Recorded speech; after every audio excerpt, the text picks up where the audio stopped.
Let me tell you about the night that changed everything. And I mean everything.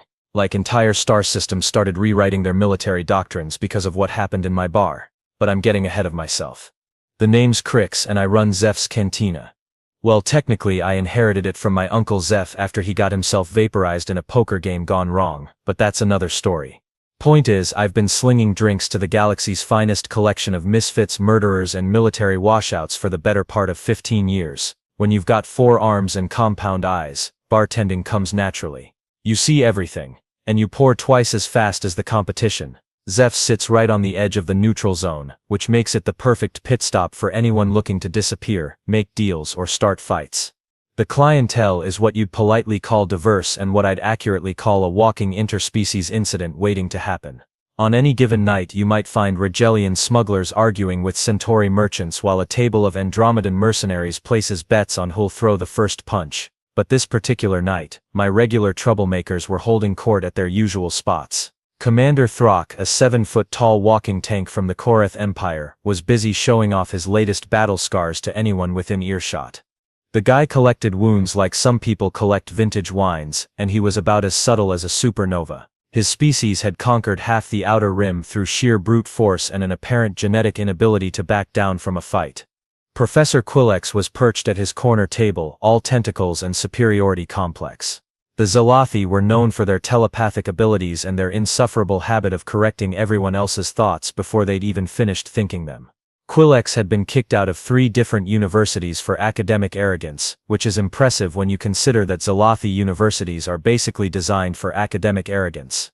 And then there was Captain Vex, nursing her usual synth whiskey at the bar. Half her body was cybernetic enhancements, and the other half was scar tissue.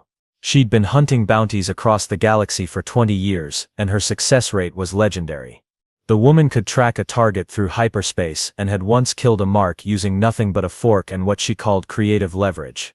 These 3 had turned my bar into their personal kingdom of intimidation, and honestly, it was good for business.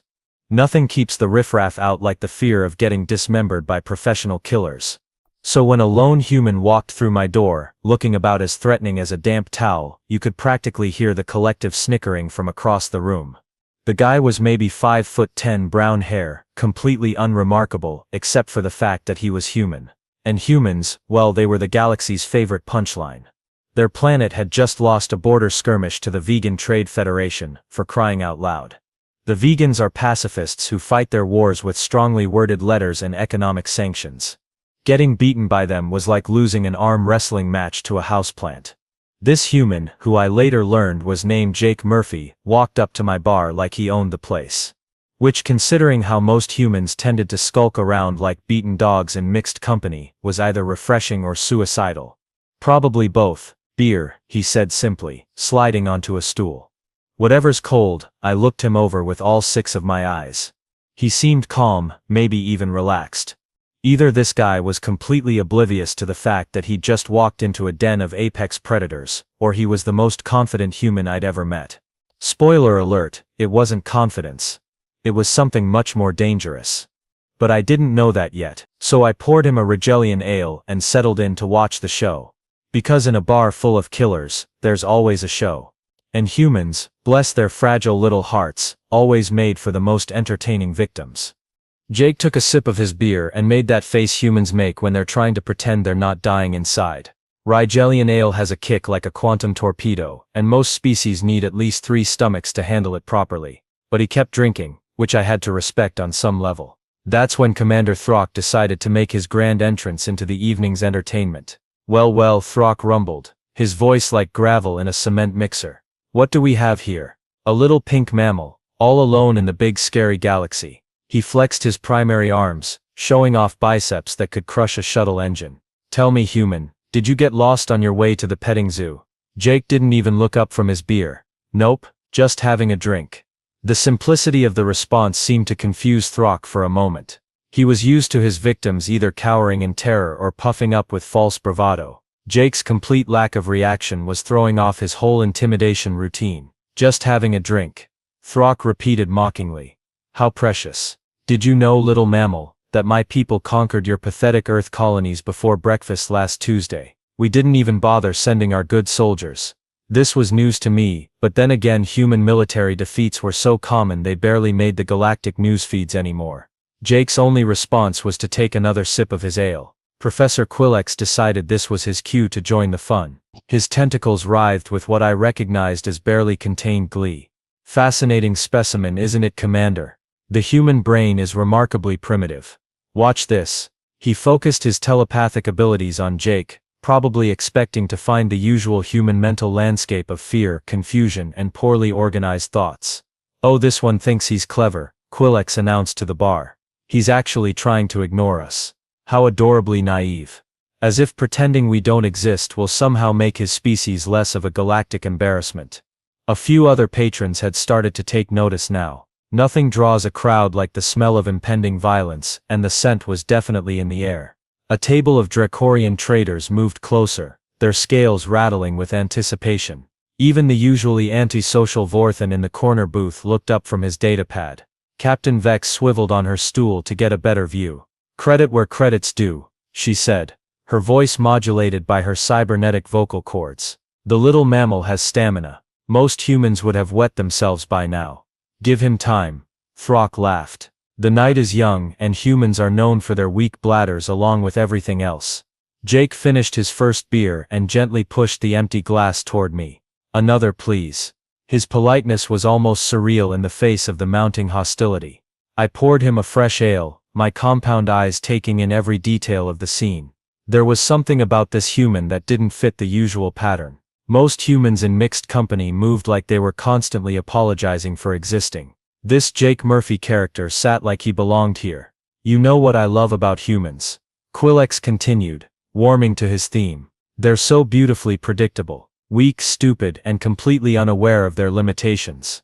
It's like watching a child play with explosives while insisting they understand nuclear physics. More laughter rippled through the bar. Even some of the more peaceful species were chuckling now. Humans were such an easy target that mocking them had become something of a universal pastime.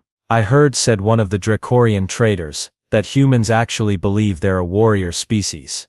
They have this concept called military strategy, as if planning could somehow compensate for being made of soft tissue and wishful thinking. Strategy. Throck spat.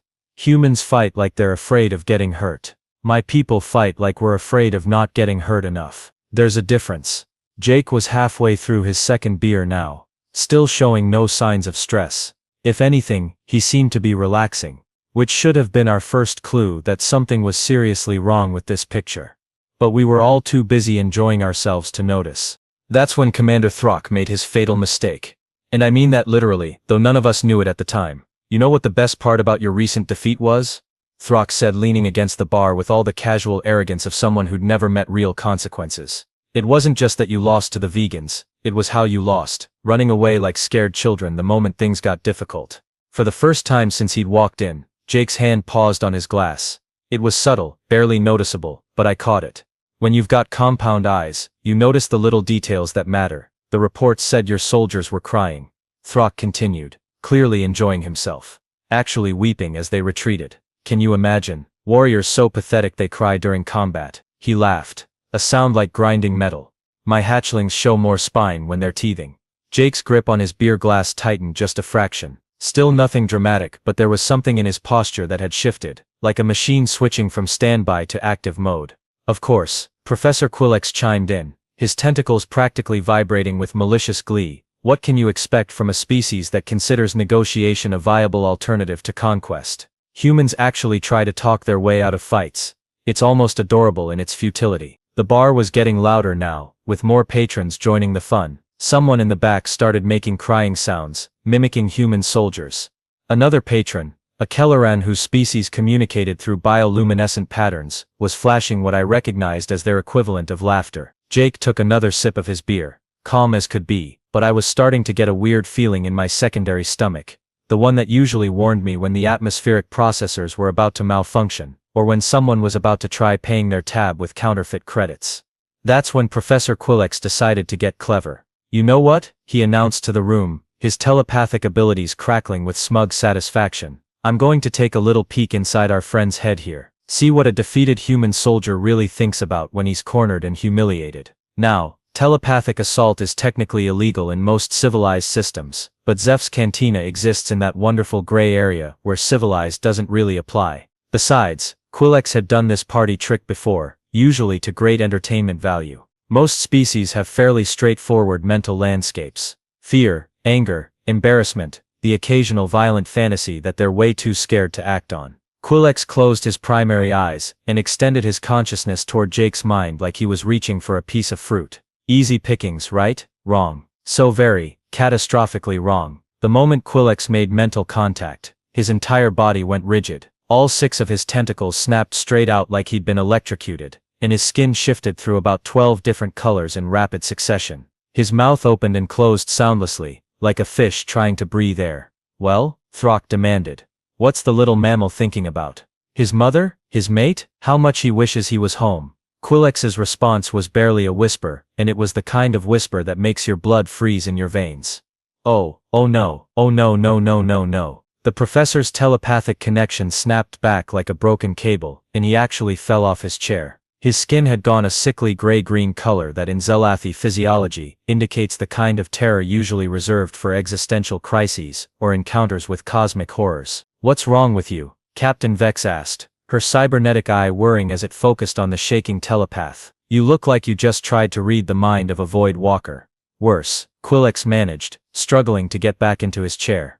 Much worse. The laughter in the bar was starting to die down now. Krix wasn't known for being easily rattled. The guy had once telepathically interrogated a war criminal without flinching, and here he was, shaking like a leaf in a solar storm. What did you see? Throck demanded, though his voice had lost some of its earlier bravado. Krix looked at Jake, who was still sitting calmly at the bar, still working on his beer like nothing had happened. When the professor spoke, his voice was barely audible over the ambient noise of the cantina. I saw a graveyard, he whispered. A graveyard full of every way he's ever killed someone, and it's a very big graveyard. The bar went dead silent. Jake finished his second beer and pushed the empty glass toward me with the same polite gesture as before. Could I get another please? This one's on me. He reached into his jacket, moving slowly and deliberately, and placed a credit chip on the bar. His voice was still calm, still friendly. But now it sounded different somehow, like the calm before a storm that's big enough to crack planets. I poured him a third beer with 2 of my hands, while my other 2 reached under the bar for the emergency comm system, because something told me we were about to need it. The silence stretched out like a taut wire, and everyone in the bar was staring at Jake like he'd suddenly grown a second head. Which, considering some of the species present, wouldn't have been that unusual. But there was something in the air now, something that made my carapace itch and my secondary nervous system fire warning signals. Commander Throck, being the kind of genius who'd probably try to arm wrestle a black hole, decided this was the perfect moment to escalate things physically. I don't care what the mind reader thinks he saw, Throck growled, pushing himself away from his table. Humans are weak, period, and I'm going to prove it. He stomped over to Jake, each footstep making the floor vibrate. 7 feet of muscle, bone, and bad decisions, moving with all the subtlety of an asteroid collision. The Korath Empire had conquered star systems with less firepower than what Throck carried in his left arm alone. Get up, mammal, Throck commanded, grabbing Jake's shoulder with one massive hand. Let's see how tough humans really are when they can't run away. Jake looked down at the hand on his shoulder, then up at Throck's face. For just a moment, something flickered in his eyes. Something that made my survival instincts scream at me to dive behind the bar and activate the emergency shields. I'd rather not, Jake said politely. I'm just trying to enjoy my drink. Throck's response was to physically lift Jake off his bar stool and shove him toward the center of the room. It should have been like watching a child push around a doll. Throck outweighed Jake by at least 200 pounds, and his species had bone density that could stop small arms fire. Jake stumbled a few steps, caught his balance, and turned around. He rolled his shoulders once, like he was working out a kink, and suddenly the entire atmosphere in the room changed. It's hard to describe what happened next. Jake didn't get bigger, didn't grow claws, or fangs, or any of the obvious physical changes you'd expect from a combat transformation. But somehow, he filled the space differently. Like he'd gone from being furniture, to being the most dangerous thing in the room. Okay, Jake said, and his voice was still calm, still reasonable. I tried to be polite. That's when all hell broke loose. Throck charged first, moving with the kind of speed that had made his species the terror of 3-star sectors. His primary fist came down like a sledgehammer, aimed directly at Jake's head, with enough force to crack Duracrate. Jake wasn't there anymore. I'm not talking about some fancy dodge or roll. 1 second he was standing in front of Throck, the next second he was somehow behind and to the left, and Throck's fist was smashing into the floor hard enough to leave a crater. Before the big alien could even register what had happened, Jake had grabbed a chair and brought it down across the back of Throck's skull with surgical precision. The chair exploded into splinters. Throck staggered, but didn't go down. Korath skulls are basically natural armor plating. What he wasn't expecting was for Jake to already be moving again, using the momentum from the chair strike to pivot and drive his elbow into the cluster of nerve endings, just below Throck's secondary ribs. Throck went down like a felled tree, gasping and clutching his side. And Jake was already looking for his next target. Captain Vex had drawn her plasma pistol, because she was a professional and professionals don't wait to see how bad things get before they start shooting. Her cybernetic targeting system locked onto Jake's center mass, and she squeezed the trigger. Jake threw himself sideways, rolling behind an overturned table just as the plasma bolt seared through the space where his chest had been. The energy blast hit the wall behind him and left a smoking hole the size of a dinner plate. "Stay down, human," Vex shouted, adjusting her aim. "I've got thermal imaging and motion sensors. You can't hide from me." "Who said anything about hiding?" Jake called back, and I swear I could hear him grinning. That's when I learned something new about human combat doctrine. They don't just fight with weapons and strength. They fight with their environment. Jake grabbed one of the intact chairs and hurled it, not at Vex, but at the light fixture above her head. The chair smashed the fixture, sending sparks and debris raining down while simultaneously cutting the illumination in that section of the bar. Vex's thermal imaging was designed to work in normal atmospheric conditions, not in a cloud of superheated metal fragments and electrical discharge. While she was dealing with that, Jake was already moving again. He'd somehow gotten hold of a bottle of Andromedan fire whiskey, which burns at about 3,000 degrees, and is technically classified as a chemical weapon in some systems. He lit it with a spark from the damaged fixture, and threw it at the group of Dracarian traders who were trying to circle around behind him. Dracarians are lizard-based, which means they're cold-blooded, which means sudden exposure to extreme heat tends to make them sluggish and confused. The fire whiskey bottle exploded in their midst, and suddenly 3 of my regular customers were rolling around on the floor, hissing, and trying to put out their scales. Professor Quillex, meanwhile, was trying to get into Jake's head again, probably figuring that telepathic assault was safer than the physical kind. Big mistake. The moment Quillex's consciousness touched Jake's mind, the professor screamed like he'd grabbed a live fusion conduit. He fell backward off his chair, all his tentacles convulsing, and started babbling in what I think was his species' equivalent of religious prayers. Jake wasn't even paying attention to him anymore. He'd moved on to the Vorthan who'd been trying to flank him from the corner booth. Vorthans are known for their speed, and their retractable claws, which can cut through most body armor. This particular Vorthan was a veteran of the Cygnus border wars, and had reflexes, like a striking snake. Jake picked up a fork from one of the tables. A fork, a simple 3-pronged eating utensil made of basic metal alloy. The Vorthan lunged, claws extended, moving fast enough that most species would have just seen a blur. Jake sidestepped the attack with minimal effort, and drove the fork into a pressure point on the Vorthan's neck that I didn't even know existed. The alien dropped like his strings had been cut, not dead, but completely paralyzed from the neck down. "How did you know where to?" The Vorthan started to ask, then stopped, probably realizing he didn't want to know the answer. By this point, Captain Vex had cleared the debris from her targeting system, and was lining up another shot. But Jake had anticipated that too. He'd been using the chaos to position himself near the bar's industrial-grade sonic dampener, the device I used to keep the noise levels from driving away customers who didn't appreciate having their eardrums shattered by drunken Regelian singing. Jake grabbed the dampener's control cable and yanked it free, then threw the sparking end directly at Vex's cybernetic components. The electrical feedback overloaded her targeting system and sent her staggering backward, clutching her head as her neural interfaces went haywire. Commander Throck was starting to get back up, his natural Korath resilience overcoming the nerve strike. But Jake was already there, and this time he wasn't holding back. He grabbed a broken piece of the chair he'd used earlier and drove it into the soft spot behind Throck's primary knee joint, a weakness that most people didn't know existed, unless they'd studied Korath anatomy extensively. Throck went down again, and this time he stayed down. The entire fight had lasted maybe 90 seconds. 90 seconds, and Jake had systematically neutralized every threat in the room, using improvised weapons, environmental advantages, and a level of anatomical knowledge that was frankly terrifying.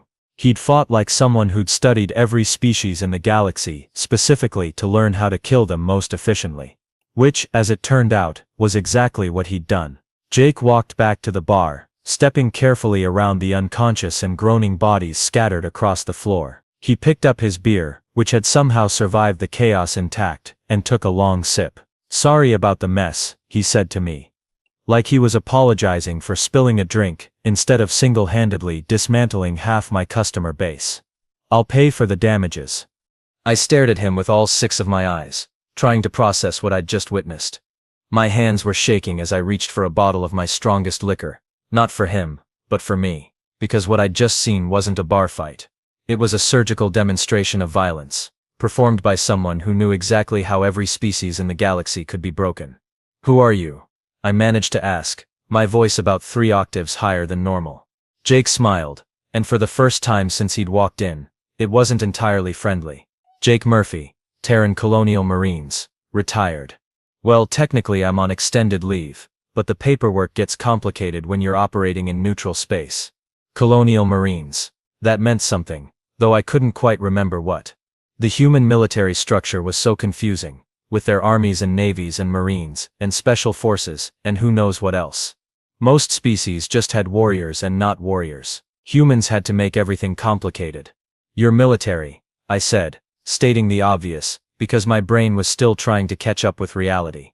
Was military. Now I'm more of a consultant. Jake took another sip of his beer, and looked around at the carnage with professional interest. Though old habits die hard, you know. Professor Quillix was sitting up now, still shaking, but apparently recovered enough to speak. His voice was barely a whisper, but in the stunned silence of the bar, everyone could hear him.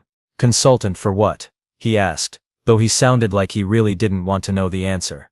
Jake's smile got a little wider. "Threat assessment. See, the thing about humans is that we're really good at learning from our mistakes, and getting our asses kicked by the Vegan Trade Federation. That was educational." He turned to face the room, addressing the scattered and groaning aliens, like he was giving a lecture to a classroom full of students. "You want to know what we learned? We learned that every species in this galaxy thinks they understand warfare. The Korath think it's about strength and honor." He glanced at Commander Throck, who was still curled up on the floor holding his knee. "The Zelathi think it's about intelligence and strategy. The Dracorians think it's about speed and surprise. Everyone's got their specialty, their thing that makes them feel superior." Captain Vex was leaning against the wall, her cybernetic systems still rebooting from the electrical feedback. "And humans don't?" she asked through gritted teeth. "Oh, we do. Our specialty is cheating." Jake said it like he was proud of it.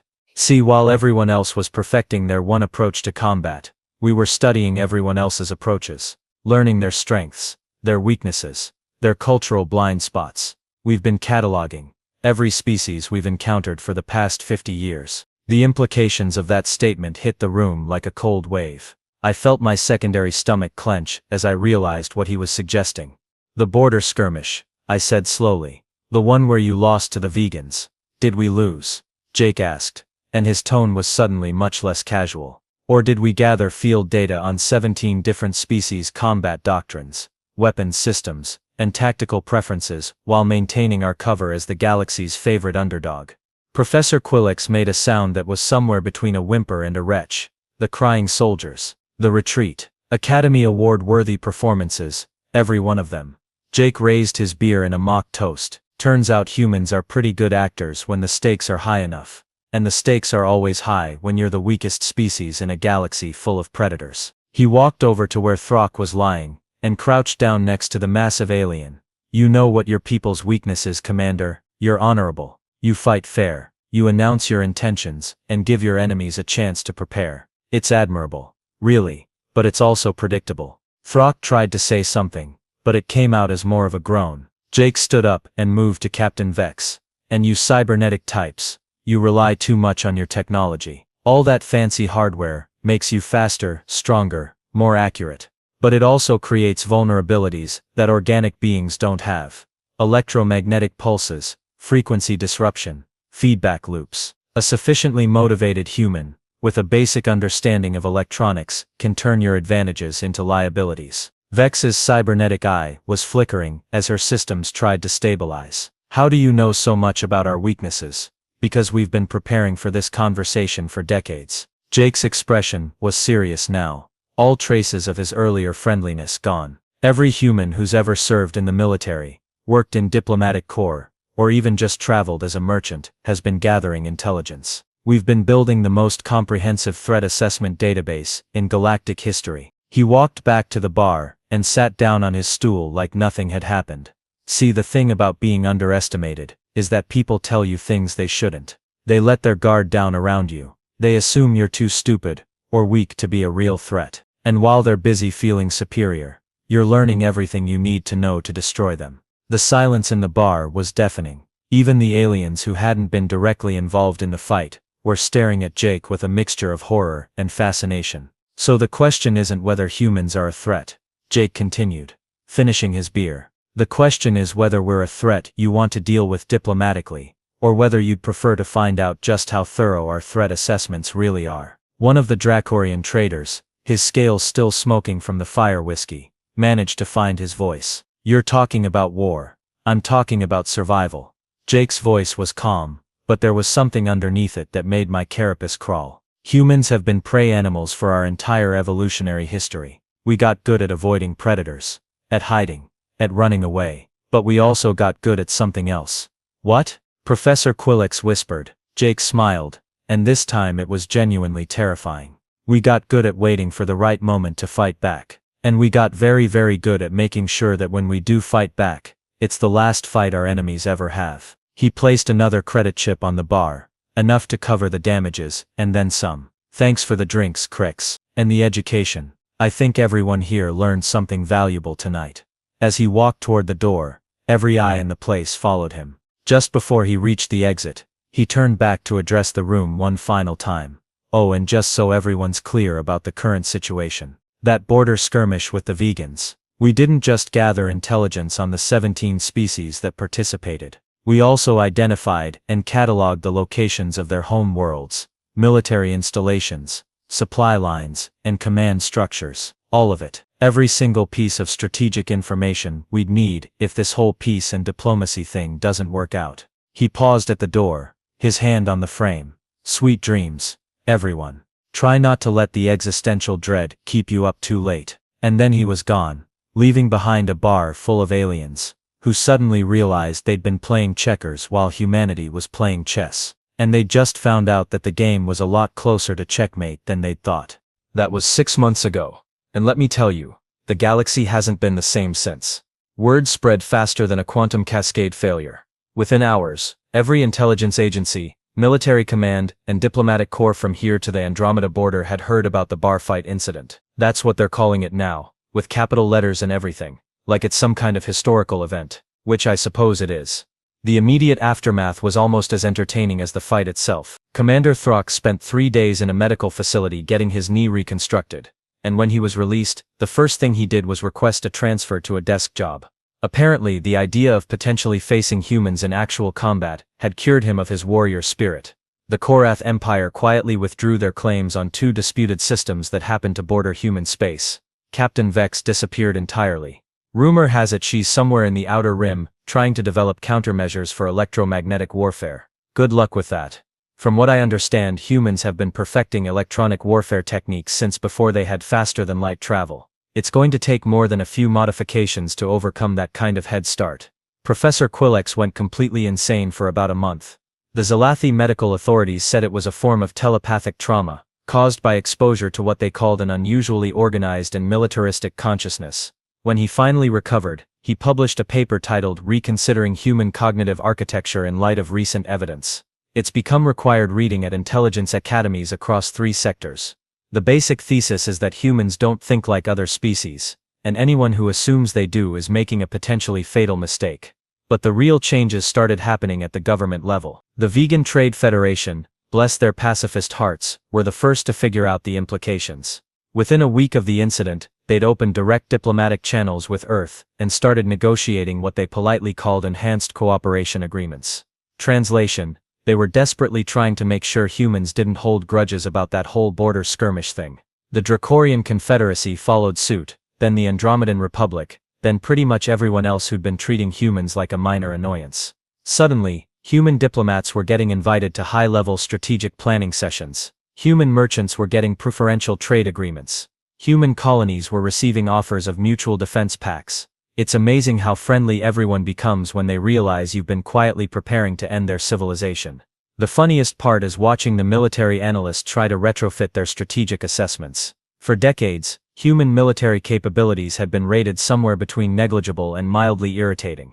Now they're frantically trying to figure out what humans are actually capable of, and the more they dig, the more terrified they become. Apparently, humans have been doing this intelligence gathering thing on a scale that nobody else thought was possible. While other species focused on their immediate neighbors and obvious threats, humans were cataloging everyone. Every species, every government, every military formation they'd ever encountered. They've got detailed profiles on the psychological weaknesses of individual alien commanders, for crying out loud. And the scariest part, nobody knows how much of it is true, and how much is psychological warfare. Maybe humans really do have comprehensive battle plans for conquering every major power in the galaxy. Or maybe they're just really good at making people think they do. Either way, the effect is the same. The Galactic Council held an emergency session 3 months ago to discuss what they're calling the human question. The debate lasted for 6 days, and basically boiled down to one fundamental issue: nobody wants to find out if humans are bluffing. As for Jake Murphy, he's become something of a celebrity. Not the good kind of celebrity, mind you. More like the kind of celebrity that serial killers and natural disasters achieve. People are fascinated by him, but they really don't want to meet him in person. He still comes to my bar, actually. About once a week, always orders the same thing, always pays his tab, always polite as can be. The difference is that now the place clears out whenever he walks in. Word has gotten around that Zeph's Cantina is where the human drinks, and apparently nobody wants to risk being in the same room with him. Which is bad for business, but good for my nerves. Last week he brought friends, 3 other humans, all of them with that same deceptively casual demeanor that I now recognize as profoundly dangerous. They sat at a corner table, drank their beers, and had what appeared to be a perfectly normal conversation about sports and weather. The only other patron in the place was a Centauri diplomat, who'd apparently not gotten the memo about avoiding the bar. He spent the entire evening sweating through his environmental suit, and jumping at every sound. When the humans finally left, the diplomat practically collapsed with relief. "Do you know what they were talking about?" he asked me, his voice shaking. I'd been listening, of course. With compound ears like mine, it's hard not to eavesdrop. "Terraform baseball scores and atmospheric pressure variations on Mars," I told him. He stared at me like I'd grown an extra head. "That's it. Sports and weather, that's it. But they're humans, shouldn't they have been discussing military strategies, or invasion plans, or something threatening?" I poured myself a drink, something I rarely do during business hours. "But these days, I need the chemical fortification. That's the thing about humans," I explained. "They don't need to discuss being dangerous, they just are dangerous. The threat isn't in what they talk about. The threat is in what they know, what they've prepared for, and what they're capable of doing, if they decide they need to do it." The diplomat left shortly after that, probably to file a report about the terrifying ordinariness of human small talk. And that's the new reality we're all living in. Humans are still the same species they were 6 months ago. They still look harmless, still seem friendly, still lose at arm wrestling contests with species that have actual combat-rated physiology. But now everyone knows that appearances can be deceiving, and that sometimes the most dangerous predator is the one that doesn't look like a predator at all. The galaxy has learned to be afraid of a species that fights wars by pretending to lose them, gathers intelligence by appearing incompetent, and maintains peace by making sure everyone knows they're prepared for war. And all it took was one human, one bar fight, and 90 seconds of carefully applied violence to change everything. Jake Murphy finished his beer, left his usual generous tip, and walked out into the night. Just another human, going about his business in a galaxy that now understands exactly what human business really entails. I closed the bar early that night. Some conversations require privacy, and some realizations require alcohol. Because the thing that really keeps me awake at night isn't what Jake Murphy did in my bar. It's wondering how many other Jake Murphys are out there, quietly having drinks in bars across the galaxy, politely gathering intelligence, and patiently waiting for orders that everyone hopes will never come. The humans call it peace through strength. The rest of us call it the most terrifying diplomatic policy in galactic history. And you know what the worst part is? It's working. Sweet dreams, everyone. Try not to let the existential dread keep you up too late.